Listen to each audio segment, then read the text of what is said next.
Hello, everyone. Welcome to another edition of Valley Sports Rewind. I'm Mike Cannici, and today I am delighted because we have a man who's done several things in the town of Derby. He was the girls and boys cross country coach. He was also an assistant track coach.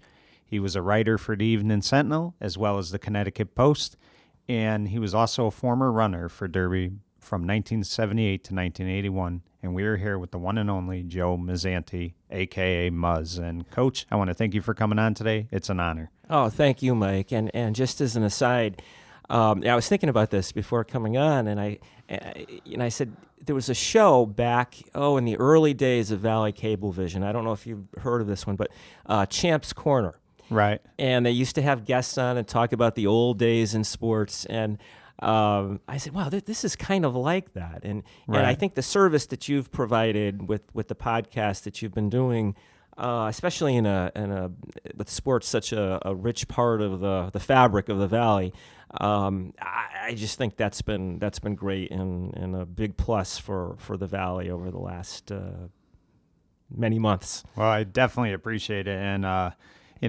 been trying to get you on for a while. Both our schedules finally fit, and it's going to be a blast.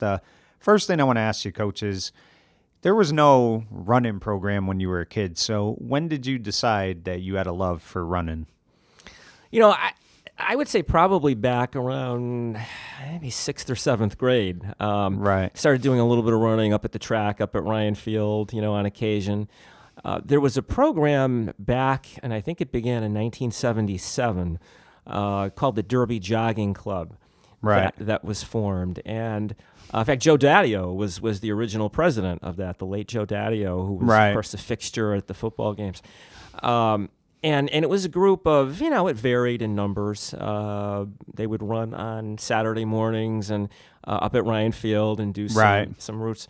And so, I started going to that and started entering some road races. There was a summer program at the Ansonia Nature Center that in July and August that they had a series of cross-country races for all age groups. Right. So I would do that. And that's kind of how it started with my own interest in running. Right. And did you enjoy running right away? Yeah, I pretty much did. Right. It was when you first start, of course, it's tough. One of the first races I ever ran was in Milford. It was a 3-miler, and I think I ran 28:18 or something. Right. And so it was tough, but I did always enjoy it pretty much from the get-go. Right. Now, when you entered, I don't even think Derby had an upper school when you were in 7th grade. I don't think you went to junior high till you were 8th grade, right? So you went to if you lived on the east side, you went to Bradley Still. If you lived on the west side, you went to Lincoln or Irvin, whichever one it was. So they didn't really have the upper school till 8th grade, correct? Yeah, I mean, when I was in school, we had the Derby Middle School. It was in its last few years. Right. The old middle school on Minerva Street. And so right from there, that was actually 6th, 7th, and 8th because the Irving School kids went to 6th grade at the middle school. So then we went to the high school for freshman year. And but no, there was no running program at the middle school. So pretty much 9th grade is when you started running. You joined the cross-country team, obviously. Yep. Now, it was tricky back then, too, because as everyone knows, the football program dominated Derby sports back then, and you guys were kind of like the stepbrother or the little brother to the Derby football in the fall. But it was good because if there were kids who really didn't, have the ability to play football or the size, you had cross country, which was great. And the one thing I've always said is, for somebody who ran track, you have the best time when you're on the buses at meets and stuff, and you kind of really bond with like your friends and things like that, and especially your coaches because they're basically trying to get your times up and stuff. So there's really a bond right away when you join. There is, and it's a special bond that I think it's a very close-knit group usually, Mike, in cross country. Because everybody's out there and running in all of the meets together and running practices together, and some of those practices can get a little crazy in terms of the distances and the intensity of the workouts. So it's not easy, and everybody else who's doing it understands that. So you do develop a close bond running cross country to some degree in track, but I think more so in cross country because you're all there doing the same event, at every race. Right. And, Coach, one of the things you learn right off the bat when you're doing running for a program, it's not like leaving your house and going for a jog and doing 3 miles or 4 miles. You guys really have to push it to be ready and to stay competitive in these meets. And you're doing I definitely know from the days you coached track, you had a thing called half-mile repeats that you would do, and you would have your track runners do about 9 or 10 of them. So, it's definitely not, people who say, oh, cross-country is easy, whatever. You really beat your body up every day to get to the next level. You do, and it's in a different way. Football, you get beat up from the clash and right. the tackling and sort of hitting and so forth, and sprinting. Cross country is a different kind of sport. It's very physical in a physiological sense. So you're putting your body through intense workouts, endurance workouts, and speed workouts. So it is. It's not just going out for a nice little 2 or 3 mile jog in the park or something. It's intense. If you're going to be competitive, it has to be. And it's a gradual process. We don't expect miracles on the first day, but over time. Oh yeah, it's and the other thing too, Mike, if I might, I think one of the misconceptions out there sometimes with cross country and track, it's not like the coach comes up with the workout on the spot. Maybe woke up on the bad side of bed that day and decided to give them some crazy workout. It's scientifically based, at least for those programs that are competitive. Right. And without getting into a lot of technicalities with that right now, we developed sort of a program in Derby that was, and at the beginning of this, over the summer certainly, is endurance based. You want to get your endurance up, so you're running a lot of long distance runs, long slow distance, short fast distance, which we tempo workouts, all those kinds of things. As the season starts, you start to shift a little bit. You start bringing in some longer interval workouts, endurance-based intervals. You start incorporating some hill workouts, which have been infamous. In some of the things that we've done with hill workouts, those kinds of things. And then as the season progresses, you start sharpening more. You start running some shorter, faster intervals.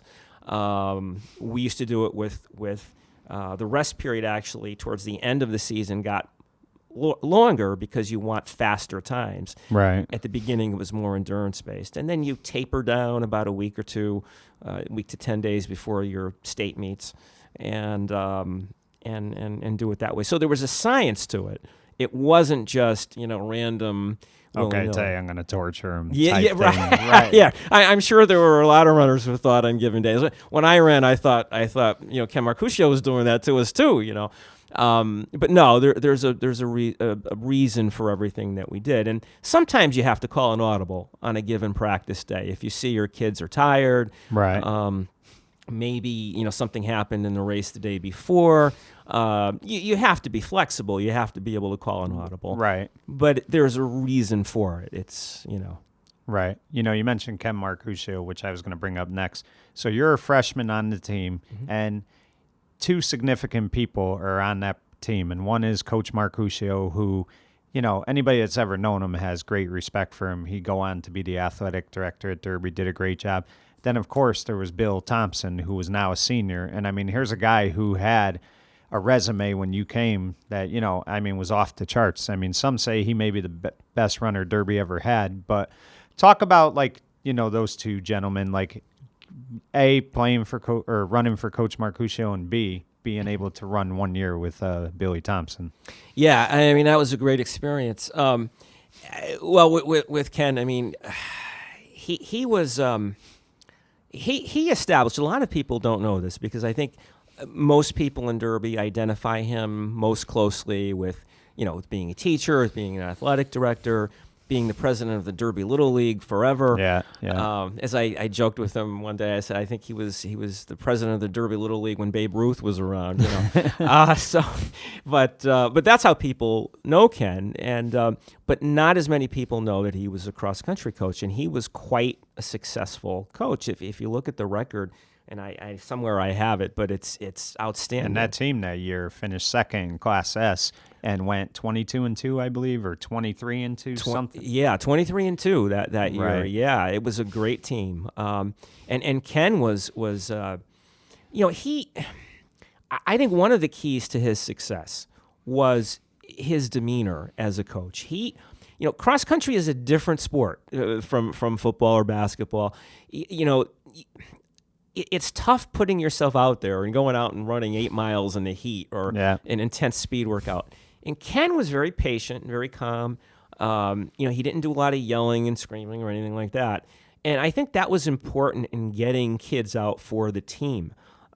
If you had somebody there who started yelling and screaming, especially with a cross-country mindset, the last thing you want to do is be berated as you're ready to almost to pass out at the end of a workout or something. So he really, I think he had the demeanor for the sport, and he was very successful, a nice guy. I remember coming home from meets, we would often stop, at McDonald's or something, and he would literally pass out dollar bills. That back then you could get something for $1 or $2, Right. And he would pass them out as we were walking off the bus in case we didn't have anything. Right. And he had the tradition of orange juice and donuts on Saturday mornings after practice, which was, it's tough. You get up there early in the morning and he was he provided that. So he was a great guy, and I think just about everybody who ran for him would have positive things to say about him. In terms of Billy Thompson, it's a little intimidating as a freshman. You see this guy who you've read about and what he's done. And to actually be running in practice with him, the first few days, it's like, oh man, were you in awe of him when you saw him run, or? Yeah, a little bit. I mean, he was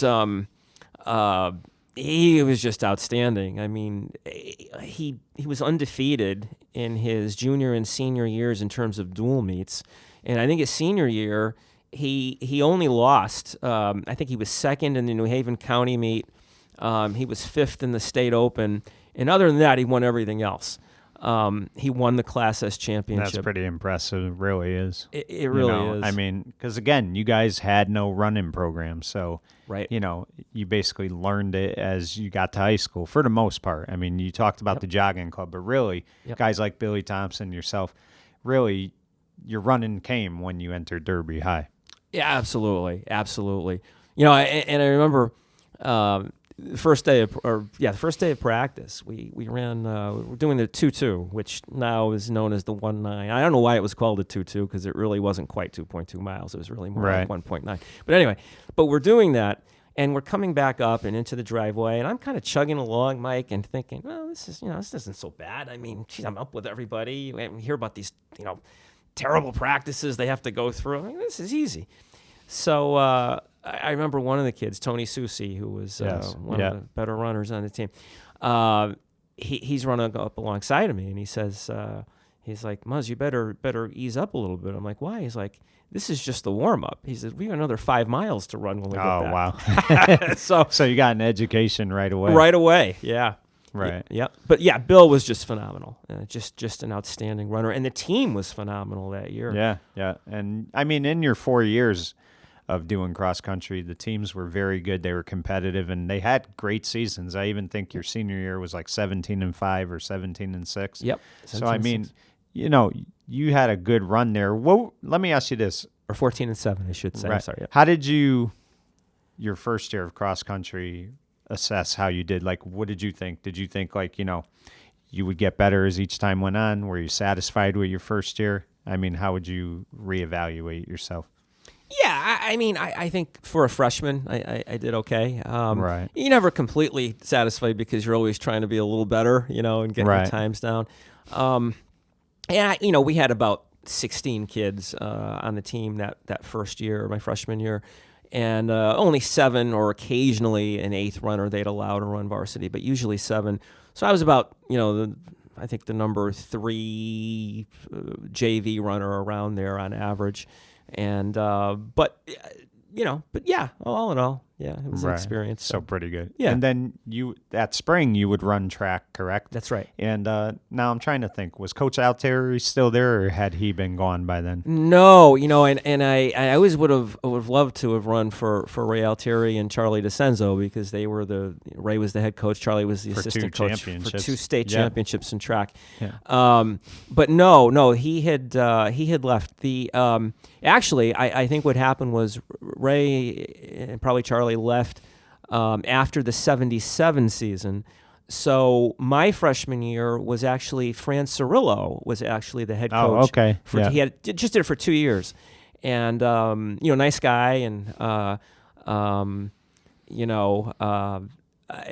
Gene Waring was the assistant coach. Right. And that was my freshman year. Yeah. Right. And now, what events did you do in track that year? Did you do the 3,200 and the 5,000? Did you do the 1,600? Because I know you were probably a distance runner, correct? Yeah, but the freshman year, and we sort of went back and forth on a few different things. We didn't have the 5,000 back then. Right. That's right. It wasn't around. It wasn't around yet. Yeah. Came sooner, I think, the following year, but.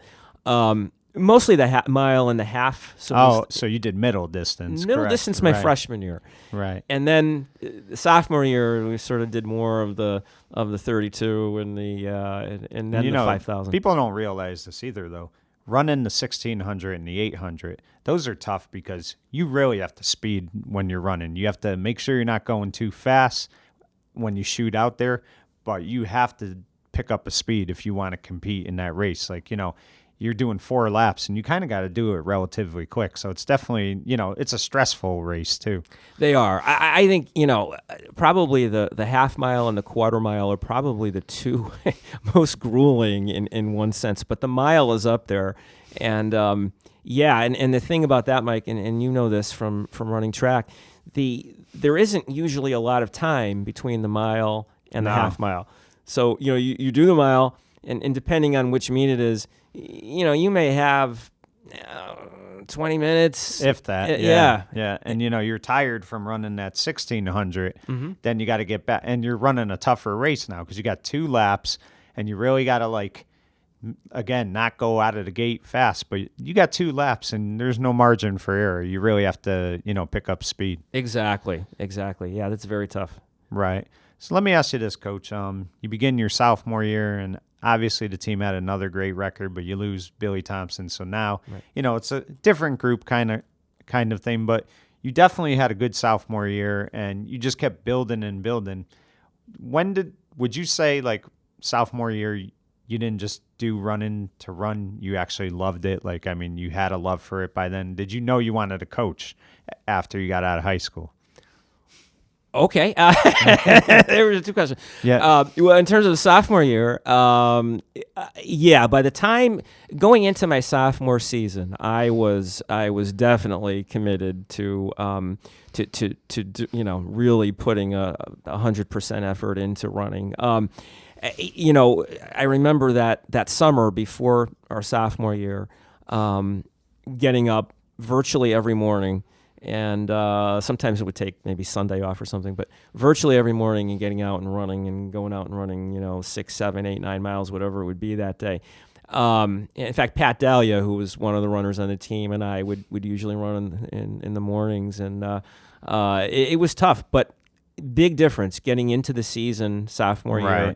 In a lot better shape than as a freshman. Right. And so this first day of practice, I'm ready to go, and it wasn't a matter of trying to finish. It was a matter of how fast were we going to run. Right. So it became a competitive thing for you. Right. Absolutely. And you're competing against yourself, really, because you have to try to push yourself to, move up your times and stuff. Because, you never want to just settle. You never want to just be part of the team. You want to be able to, get your personal goals. So would you say obviously the team, I think, went 17-5 that year, or 17-6. Yep. Would you say, though, as an individual, you had a very good year that year? Yeah, I was happy individually. I mean, I think we got up to, it probably averaged about our number 5 runner that year, but it would vary. There was 1 or 2 meets where I was as high as 3rd, other meets where I was down to 6th or 7th, but on average, probably about 5. And I got down, cut about 2 minutes off my time from the previous year. Right. And I was pretty happy. And I have to say, it was a great group, especially that year. I mean, and Tony Susi became the captain that year. Right. And along with Steve Wojtovich, and who was a senior, and Tony was a junior. But Tony was just an outstanding runner and a good motivator. He really was. And I remember going into practices, and some of the practices, the pace that he was running at was just crazy, and I would try to stay fairly close to him if I could. But he was a great captain, I have to say. Right. And he was a 2-year captain because the following year when I was a junior, he was a senior, and he did that. Yep. Right. And, a lot of people forget, the cross country the team declined in the, late 80s, early 90s because of numbers. It was hard to get kids to come out. It was a different time. But even when you guys ran, you didn't always have the numbers, but you guys were very competitive. I mean, to win 17 and average that each year, that's pretty impressive because that's not easy to do when you don't have a big school. Right. Plus, you're competing with football, too. So you're losing not that you're competing with football, but football has its players, so you're losing kids right off the bat from football as well. Oh, sure. And there are some kids who played football that we would have loved to have had run cross country. Right. And a few vice versa. I mean, there were a few cross country runners who could have played football too. Right. But yeah, I mean, it was, we did really well. We were in the Housatonic League back then. And so we were running against bigger schools pretty much all year, all season. And, so yeah, we accomplished quite a bit. We were my sophomore year we were 12th in Class S, but then junior year we moved up to 5th, and senior year we were 6th. So we did pretty well. And senior year was a surprise because you guys had I don't want to ever say a down year. You go 14-7, that's a great record, but it was a down year compared to what you had done the first 3 years, and yet you guys shocked everybody by finishing 6th. I don't think a lot of people felt that was going to happen. Yeah, we didn't know. And back then, Mike, it was a little tougher to determine or to kind of scout where you would be because, now everything is online. You can check the websites and you can see exactly where everybody ran in all the meets. And it's much easier. Back then, you had to rely on reading the paper. Hopefully, they had the results of some of the meets. Yeah. And the competitions that we ran, we did run a few bigger races, but yeah, it was a different era. But we did pretty well all 4 years, really. Right. Yeah, and I mean that was I mentioned this to Greg Spock when I had him on the show. That was a class that just was very tight with each other. The football players got along with the cross country players. Yep. The class just got along with each other. There was no jealousy or anything like that. If the cross country team was doing good, the football team was happy for them. Same thing if the football team was doing good, the cross country team was happy for them.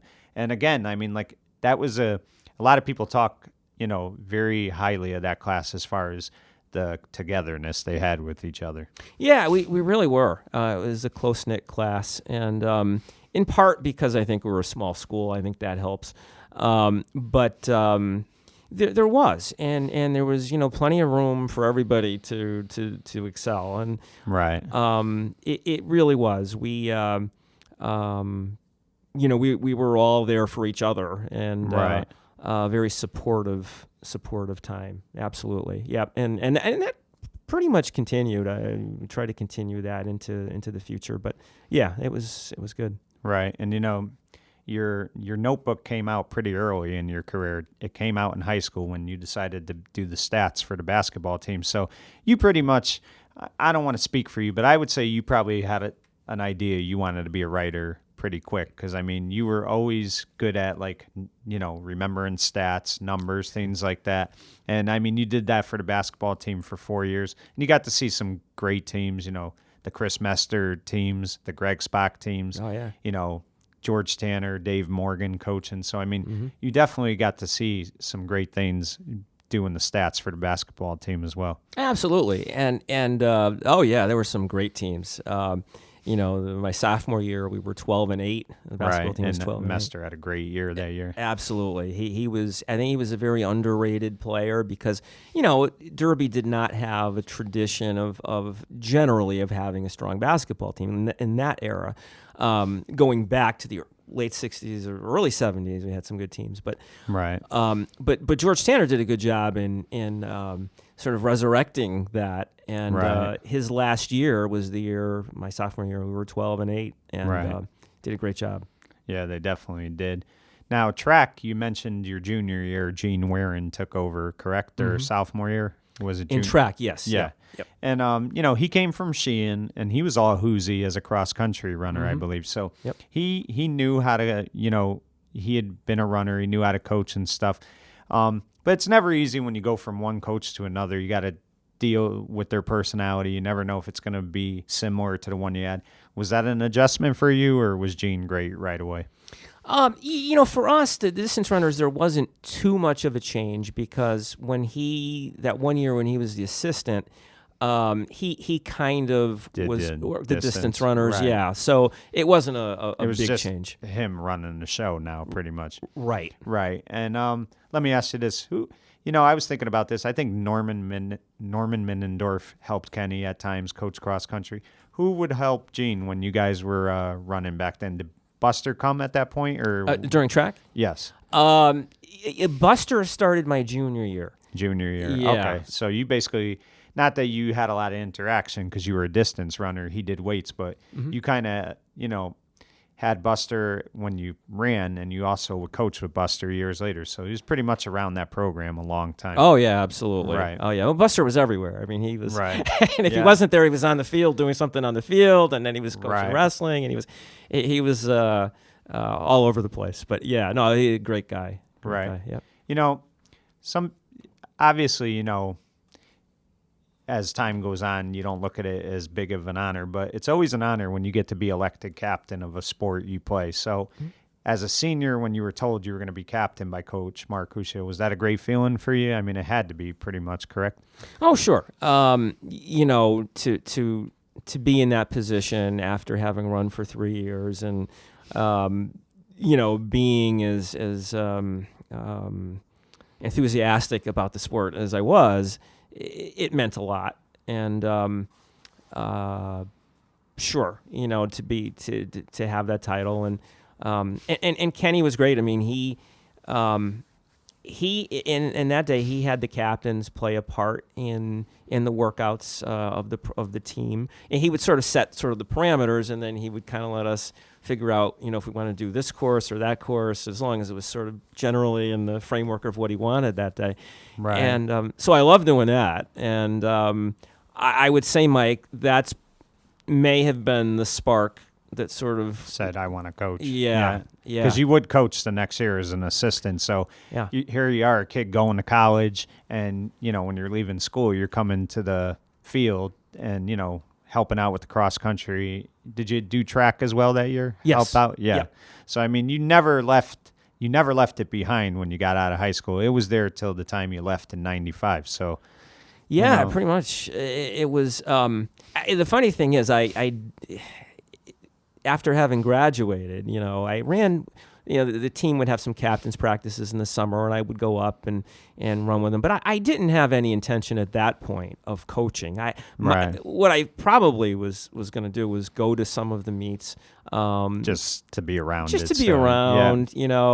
Maybe go to a couple of practices every now and then. But not to be there on a daily basis by any stretch. And, the kids that we had my senior year on the team, the younger kids were actually, they were good kids, and I was rooting for them. I really wanted them to do well and to sort of, continue the success of the program. But that was something, I didn't, and then all of a sudden I started going to the practices and going to the meets and it just sort of happened, Right. And it was great working with Kenny that year. I mean, right. At a different level. You know what's funny too, Coach, is, I remember one time somebody that I ran track with in high school had said, oh, these guys really don't have to go to clinics. They don't really have to do a lot. They just have to, keep our times. I'll tell you what, you have to know what you're doing to coach this, because number one, if you mess up these kids the wrong way, they're going to pay for it and you're going to pay for it too. But number two, there's an art to running, as you mentioned, and, you can't just win championships by putting this kid out here. He has to be prepared to run, or she has to be prepared to run the right style of race, or guess what? You're not going to be able to be successful at it.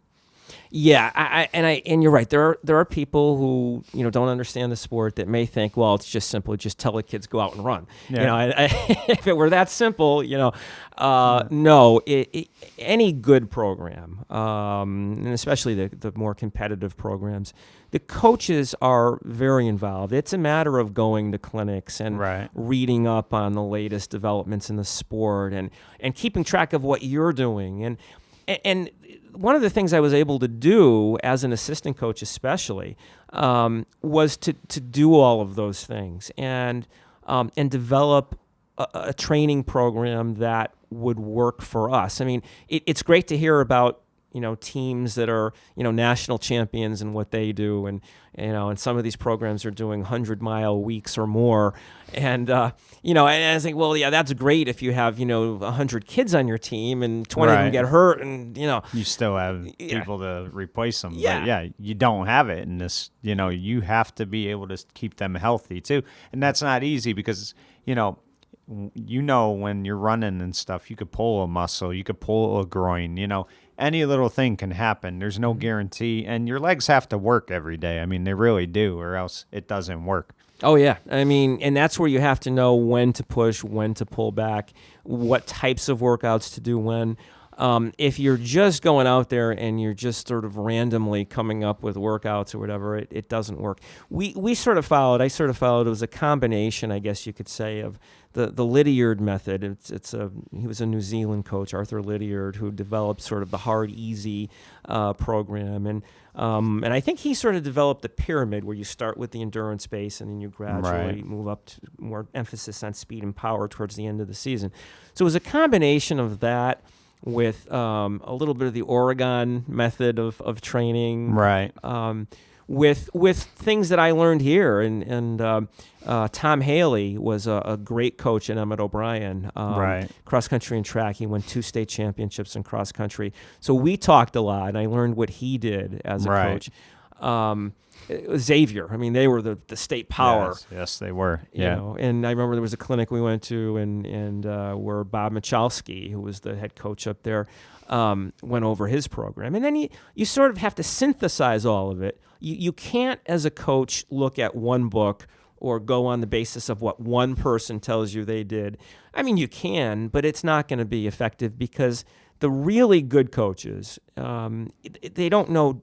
It's not just a matter of knowing what to do, but why. Because things are going to happen in the course of a season that you don't anticipate. Right. And you have to be able to know, what changes you're going to make and why you do it. So going back to what you said, if you do it well and you do it right, cross country and track are 2 sports where you really need to know what you're doing, the science behind it, and so forth.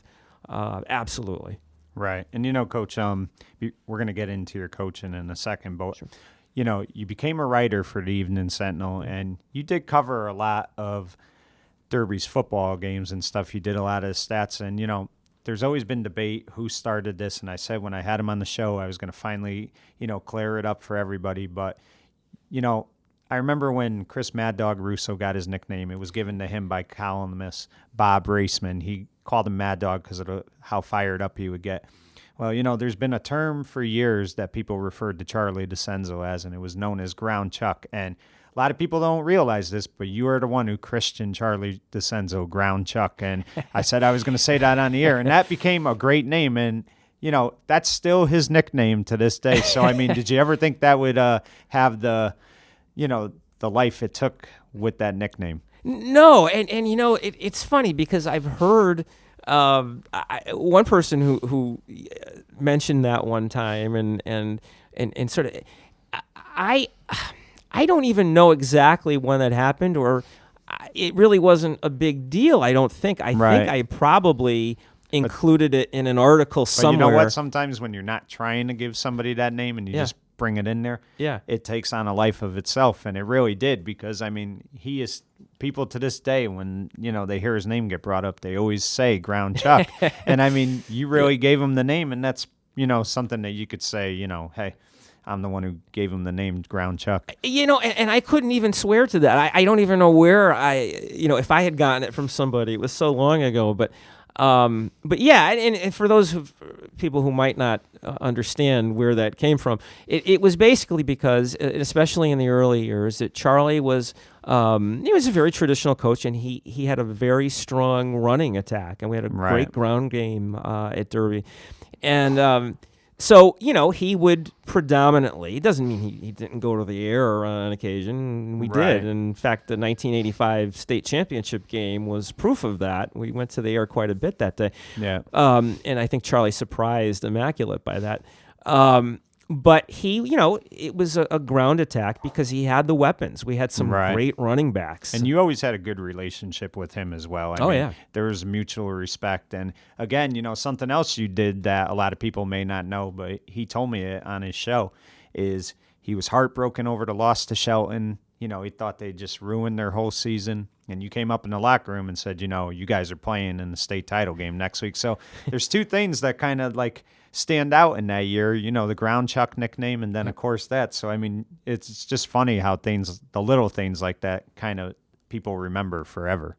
Yeah, and I remember that after losing the Thanksgiving Day game, I think it was on a Saturday. They had gotten rained out on a Thursday. Yep. Yeah, and I remember having all of the possibilities written down in terms of who would be in the playoffs based on who won which game. So if Derby won, Ansonia won, it would be this result. And if Derby lost, Ansonia won, it would be that. And all the different combinations of a whole bunch of teams. And so I knew that there was still a way, even after having lost that game, that they could sneak in. If it was Ansonia would lose to Naugatuck. And they did. And I don't even remember how I found that out. I was probably up in the clubhouse, or maybe I went to my car and had the radio on for a minute and then came back. I don't even remember, Mike, but he was devastated. He sat in his locker room. He looked like he lost his best friend. So I mean, it was a tough loss. And I remember going up after that and talking to Charlie and Frank Allu and the other coaches, and initially he did not want to play. The game. Yeah. And he wasn't being melodramatic. I think the loss was so tough that he kind of felt, hey, I mean, do we really deserve to be in there? And then eventually, I think as a little bit of time separated from the game, and I think he realized, hey, this is an opportunity for the kids. And the kids will never forgive you if you don't do that. Right. No. But on that note, I do want to say, Mike, and Charlie was, even though we coached different sports, he was also a mentor of mine in many ways. Just seeing what he did with the football program and the classy way that he ran the program. And there was no ego with him at all. No, he was. There's so many stories. I talk about Charlie, but he was a great guy. I remember overhearing him on the phone one time, and he was on the phone with a parent, and this kid was in some trouble, and I think there was even talk maybe of not going to school or something. And I remember him being on the phone with the parent and saying, look, at this point, I don't even care if he ever steps foot on the football field again. We want to get him back in school. That's the most important thing. Right. And so he had those traditional values, and I, having watched him do the things he did with his program, in some ways, and it was a different sport, but I tried to take some of those concepts and those values and put them into place in our cross-country team. So Charlie was absolutely a mentor, somebody I looked up to. He was a teacher. I had him for 2 years for English, and then in the coaching fraternity. He was just a great guy. Right. So let's get back to cross-country. Sure. May of 1988. Mm-hmm. The Board of Ed appoints you the first ever girls cross-country coach. Now, keep in mind, I think girls sports in general really didn't start in Derby till like the middle 70s, maybe 73, 74. Mm-hmm. So it was still relatively new, and they had never had a cross-country team, the girls. Right. You started that program. Talk about starting your own program, being the first coach, and what the challenge was like for doing that. Sure. And just to give people an idea of what happened, we had a boys program going back in the modern era since 1966. And then there were teams before that, I heard, in the pre-World War II era, but I don't have any proof of that, but some of the old-timers would tell me about that. So the girls, like you said, the girls' sports there were only basketball and softball at the time. There weren't any fall sports for the girls at that time. I think going back, there was a volleyball program for a year or something, but it never really got off the ground. And so, but anyway, Joe Borzelli, who was the basketball and softball coach for the girls back then, he approached me in 1987, probably that spring or in that summer, and said, "Hey, I've got a group of my basketball players. I want them to get in shape for basketball season. Would you put them on a program and have them run with you guys?" And I was like, "Oh yeah, sure." And I really wasn't expecting a lot at that point, Mike, initially. Right. But they would come to practice. I think at the time maybe 4 or 5 days a week, and they were there and they were working hard. Right. And they were good kids. And we got maybe 3 weeks into the season, and we said, "Geez, would you guys be interested in running in a meet?" So we had them run. It was a home meet against Housatonic Valley Regional and Lyman Hall. And we had them do the 2-2, so it was like a 2.05 or something. Right. And we ran, and we got beat, but we were respectable. I mean, all things considered. Right. And so we had them run 2 other races, New Haven County meet, and then the Housatonic League meet. Hoosie meet was home, and they hung in there. We had 7 girls who ran, and so what happened was at the end of the season, I talked to them and said, "Hey, would you guys be interested, and if we can, in starting a girls' team next year?" And all 7 were on board, and they were excited about the opportunity. Right. So in the off season, we put together a proposal. We went to the 8th graders to see what maybe we could get some freshmen for the following year, and presented it and went up the chain, and finally got to the Board of Education. And Nick Rizzio, who was the chairman of the athletic committee of the board at the time, was very supportive. Right. As was the whole board. I mean, Ray Lucarelli was the chairman of the board at the time, but they were all just very supportive, and we got it approved. Right. And so that fall we had our first season. And first season you'd think you're going to struggle because you're new and you'd never done it before. They had a very respectable 5-9 season. I think they finished 7th in the Class S that year. That's right. Which is unbelievable. And was it Sharon Miller, I believe? Mm-hmm. She finished like 10th in the state that year, which was impressive, for never doing it before. That's right. So right off the bat, maybe, if you just look at wins and losses, it's a bad season. But if you look at everything that went into it, it was a great season.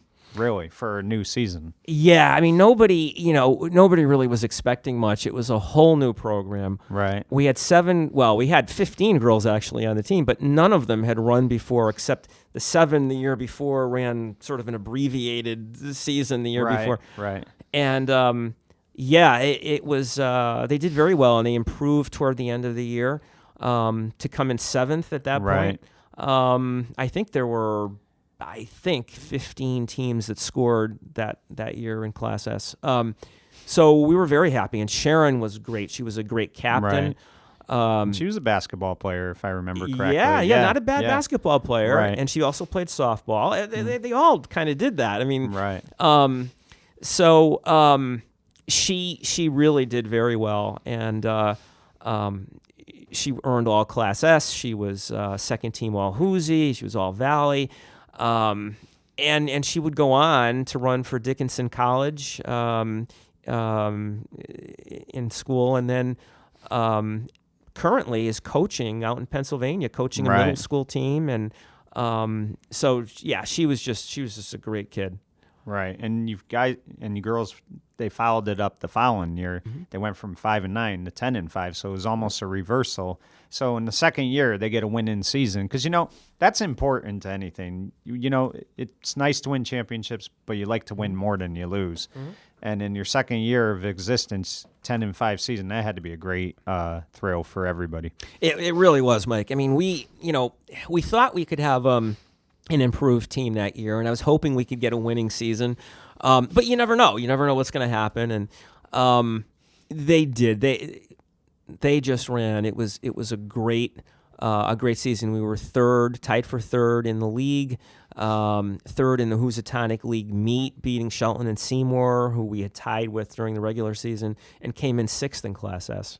Right, and one of the things too, Coach, that you could have some fun sometimes. You're probably not happy at the time when you see them doing it, but there's always those great cross-country stories of how during their jogs during practice they would sneak to Dunkin' Donuts. I think you had two boys during one of your years. They were constantly going to Dunkin' Donuts every day during their practice runs and getting donuts, and you caught them one time. So you're mad at the time, but you probably laugh about that years later because it's just one of those things about being a coach. You get to see that they're still kids. Right. And all those kinds of stories are fun. I don't actually remember that specific incident, but I do remember those kinds of things would happen on occasion. And, oh, yeah, absolutely. Yeah.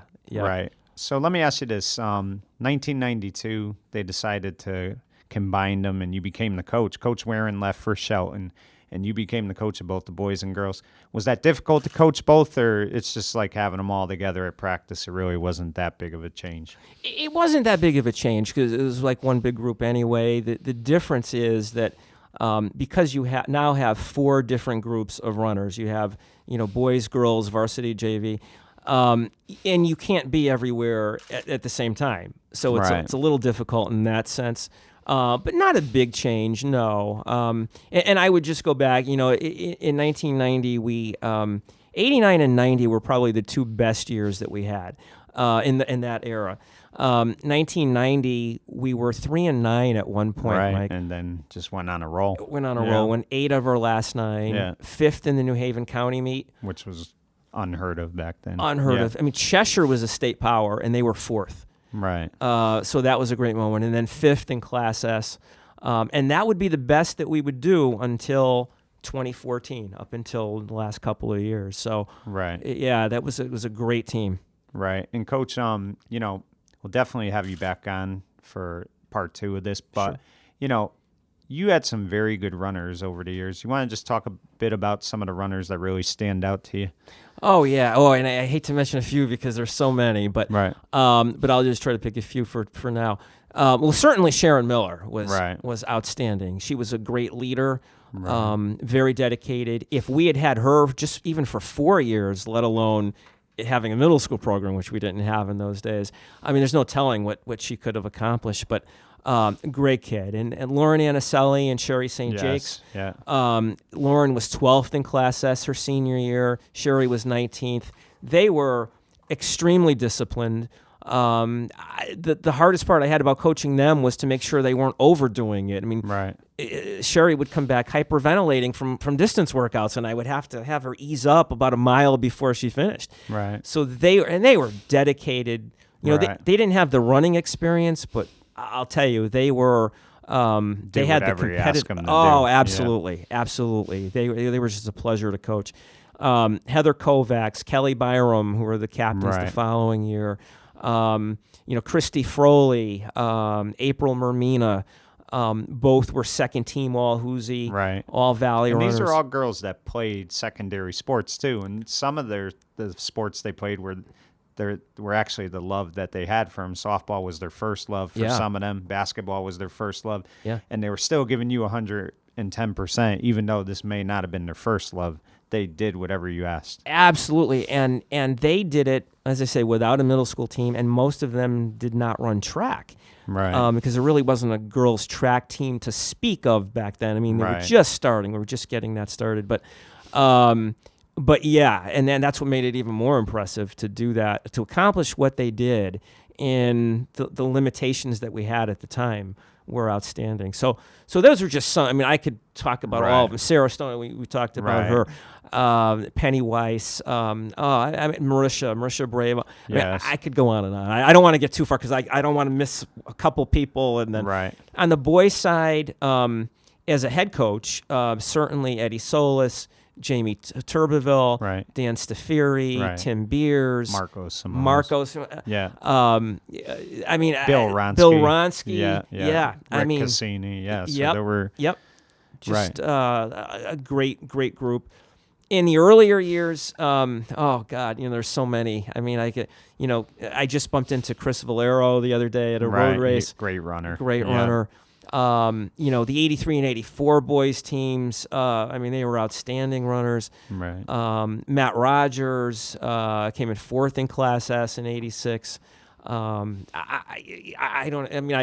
I could go on and on. I mean, we'd be here all day. But well, Coach, we're definitely going to have you back on to do a part 2 of this. The first part was tremendous. Sure.